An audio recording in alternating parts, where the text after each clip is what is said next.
Hello and welcome to Newsworthy Stories with Jacqueline Jimenez. I am live from the University of the Virgin Islands in St. Thomas, and that is where the AMPS Entrepreneurship Leadership Institute retreat is taking place. You can just look at the landscape and just see all the green. Anything can grow here, just about, it seems. But one thing that the island is not seeing enough of are farms. Yourself a hand for being here. Wasn't easy to get to this point right here, I'm telling y'all. James Amps of Amps International LLC from South Florida, bringing in the experts for the Amps Entrepreneurship Leadership Institute retreat in the St. Thomas, U.S. Virgin Islands. This intense youth retreat, which is free for the participants, is being used as a weapon in a fight against the greatest threat in the Virgin Islands: food sustainability and conservation. The students will hear the struggles of farmers, then build a business around solving it. So the next move now is, how do we really solve issues?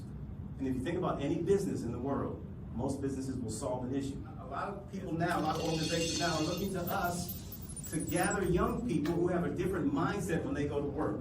Because a lot of people, a lot of young folks, when they go to work, they're lazy and they really don't want to work. But if you're somebody who understands what business is about, then your mindset is a little bit different. You're a little bit more creative than the average youngster who goes to work or even goes to college. We said, let's start these camps and let's make them intensive. I don't want to do a camp where you're going 9 to 5. There's no pressure there, and you're going for the whole week or 2 weeks. There's no pressure. The pressure is doing it during the weekend where you're up until midnight. Teachers and counselors from both St. Croix and St. Thomas played a key role in getting the students to participate in the retreat in St. Thomas and making sure they signed up. Thank you very much, the counselor at the Eudora Ken School. Thank you very much. Some of you came in this week, am I right? Some of y'all came in this week, and it was only because of Miss Wilson that you came in this week. And it wasn't that she just gave you an application. She called some of y'all parents. She called some of y'all parents, and that's why y'all filled it out. But I got calls from a lot of parents wanting to know what this is, because you're coming somewhere where they don't know us. And so we had to talk to them and explain exactly what you were going through to be here and to be at the hotel overnight, which was kind of cool. So I want them to understand commerce, and I want them to understand why they need to learn how to grow their own food and being a business owner. I just want them to really embrace owning their own business and understanding what it is to be a business owner. And when I shared with them this program, they were really excited. At the helm of the retreat is Master Trainer Juan Casimiro, who is also the CEO of Biznovator. His approach to business: mastering your mindset, especially when it comes to when you should start a business. Let me explain. So when we're talking about growth development, we're also talking about being comfortable in trying something new. And only 5% of the population in the world, only 5% is entrepreneurial. Shift the mindset, because it starts right now. You're entrepreneurs, and you become an entrepreneur the minute you believe it. And it's right here, right now. Welcome again. Thank you, James. AMPS Institute is partnering with USDA Natural Resources Conservation Service and the University of the Virgin Islands School of Agriculture to generate business ideas from the youth. This program is geared toward helping farmers manage the business side of their industry and generating innovative ways to produce what the island has been importing. And so without any further ado, I would like to introduce Dr. Louis Akin.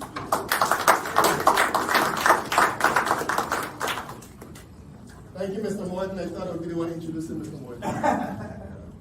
Good evening, everyone. I'm so happy to be here. In the territory of the U.S. Virgin Islands, the main issue for us is that we are very much on the extreme end of being a dependent territory, which means that, like Puerto Rico, most of our food is imported. Some estimates say that 99% of our food is imported at some times, and so that means that we have a real need to boost, to develop our agricultural sector here in the territory. At present, our system of agriculture is a very underdeveloped one, and what we need are new thinkers, a new crop of teachers, a new crop of producers, researchers, etc., who are going to help us to build this underdeveloped industry. We used to have at one time a K through 12 system here in the Virgin Islands, introducing youngsters from K through 12 to the industry of agriculture, the science of agriculture. That is no longer in place, which means that at the university level, we have no feeder system into a school of agriculture. And we have a lot of work to do on all three islands in building the infrastructure for agriculture.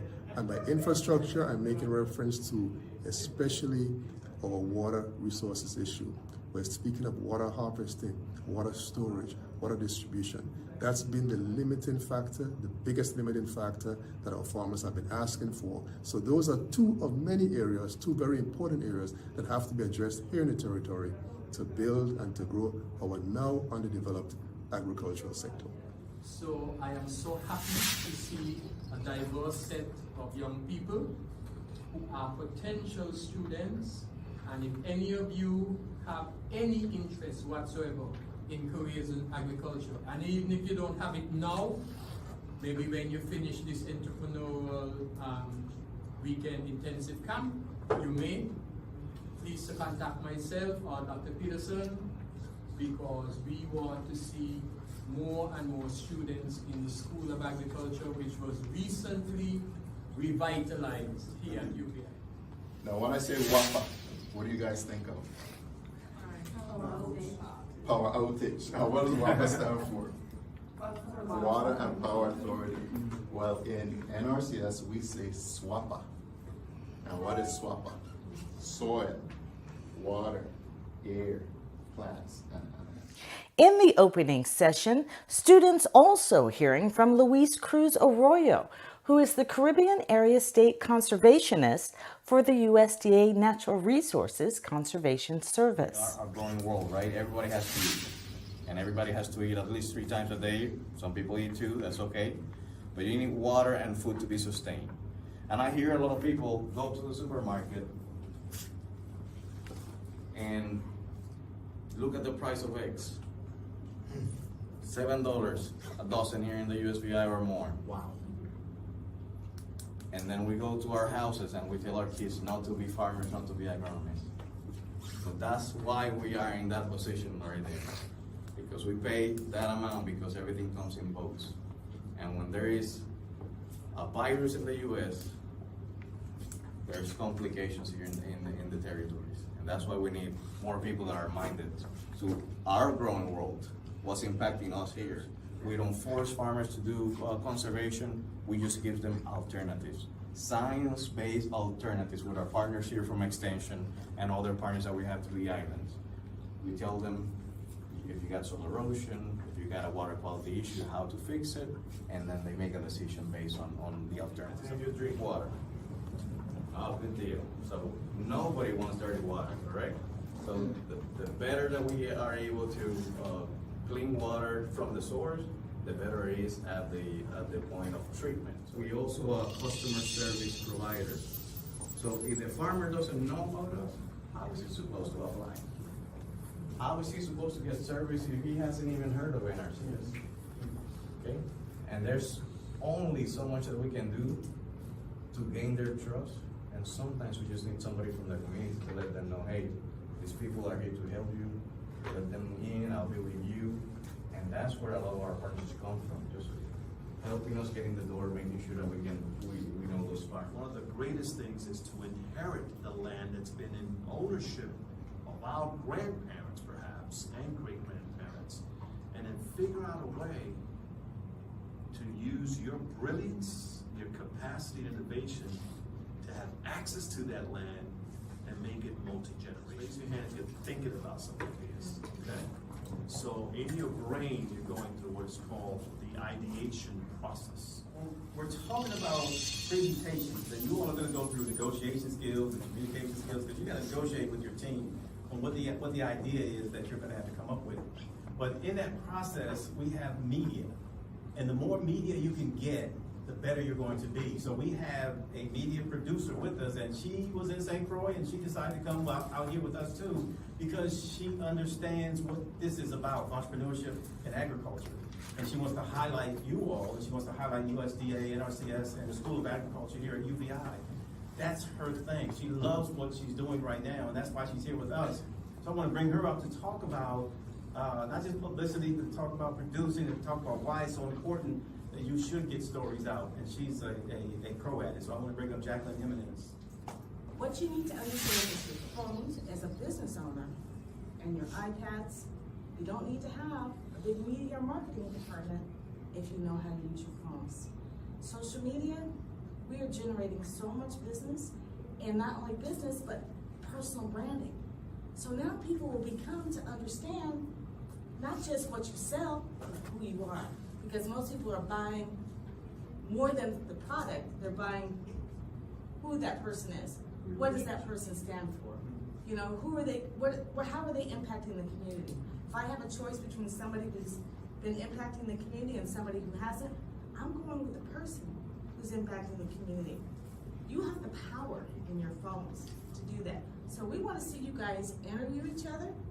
We want you to, I read my stories on LinkedIn, YouTube, Facebook, my own personal Facebook page, whatever other platforms you guys have out there.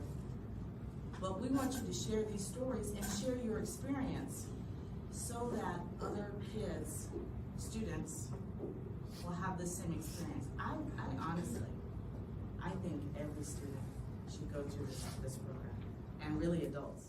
Once the speakers were done and the parents returned home, it was time for the students to get to know one another. Arthur Howard. Let's check each other out. Let's check each other out, what we're wearing and so on, and just stop for a second. Now what I want all of you to do is stand up, find a partner, and face each other. All of you, stand up, take about 10 seconds to just check each other out. Okay, now, turn around back to back without looking at your partners. Turn around back to back without looking or peeking at your partners. Back to back, don't look at your partners. Change 3 things on your physical appearance. Any 3 things. Change 3 things on your physical appearance. Okay? Oh my God. We're going to turn around and try to figure out what those 3 changes are. Are we ready? You have 3 changes? No. Okay, you got to go faster. Ready?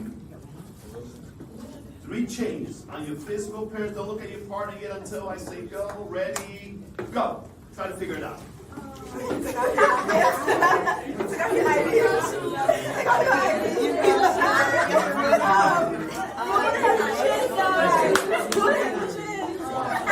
The participants of the AMPS Entrepreneurship Leadership Institute retreat will not only learn to build a business, but are put into teams to compete for investment dollars. Each student will also get a year-long mentorship with access to over 13,000 professionals across the U.S. through a partnership with the ICABA World Network. Can entrepreneurs create opportunities? That's where it's at. Think about this. Where there are problems, there are opportunities if you're a true entrepreneur. Where there are people complaining of things over and over and over and over again, the entrepreneur is saying, tell me more. The entrepreneur creates opportunity. When there are problems, they come up with solutions. When there are voids, they fill it. And what's interesting is, in our islands, it's the foreigner that comes in and sees the opportunity. And we've been sitting on it for decades, and they say, who will employ you? It's a mindset, guys. There are opportunities, depending on how you look at it, and depending on how hard you want to work. Okay, so for me, I literally just got the opportunity the other day because a farm, like a vertical, like indoor farm, has just like recently opened up in town, and that's the opportunity I could see as a okay.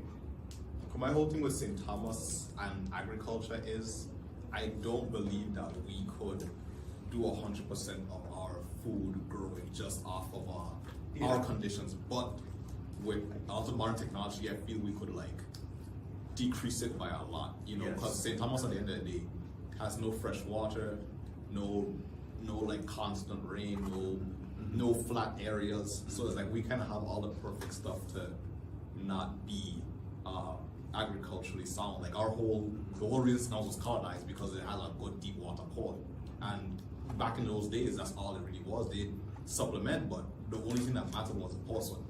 Always things have been imported, you know. Right. But modern technology, like I see at the job there, you know, it's like we have like a room in a big old warehouse going way down, and it's like all of that one day will be filled with food that we'll be able to like probably never to supermarkets, but to restaurants and stuff like that, you know. So we could probably never 100%, but I'd say we could still increase it by a lot. Keep watching as we take the students out of the classroom for some hands-on experience on the farm, and wait until you hear what the farmer asked them to do.